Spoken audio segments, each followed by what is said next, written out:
10টা বাজে গেছে, এখন বেলা পর্যন্ত কেউ ঘুমায়? বাদ বাড়ি ফেলাইছে, আয় এক লোক খামো, আয় ওঠ। তো দেরি হয়ে গেল, তুই আমার আগে ডাকবা না? 10টা বাজে গেছে তো কি এর দেরি? নেট তো না 11টার সময় যাও। ডেলি তো 10টায় যাই, কিন্তু আজকের বসে খালাম চালু চালু যাইতে বাসা নাকি অনেক মেহমান আইবো। হ্যাঁ দাও দি, এখন কিছু মইতে যাবি না? একটু দেরি হয়ে গেল, আপনার কি অনেকক্ষণ অপেক্ষা করেছি? আরে না, এটা আর কি, তোমার জন্য তো আমি সারা জীবন অপেক্ষা করতে পারি। আপনি নাকি আমার কাছে কি দামি উপহার আনছেন? কই এই দেখো তো পছন্দ হয় কিনা। শাড়ি আনছেন? এইটা আর কি, তুমি এইটা দেখো তো পছন্দ হয় কিনা। সুন্দরই তো, এটা কি এমনি স্বর্ণ? এটা তুমি একটা কথা বললা, আমি তোমার জন্য ইমিটেশন আনতে পারি? আর এটা স্বর্ণ, রিয়েল স্বর্ণ।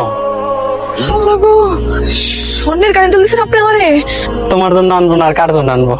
ওই আমরা এখন রেস্টুরেন্টে খাইতে যাব, তারপর বাইক দিয়ে সারাদিন ঘুরবো। হ্যাঁ, আমারে ধরো। হ্যাঁ,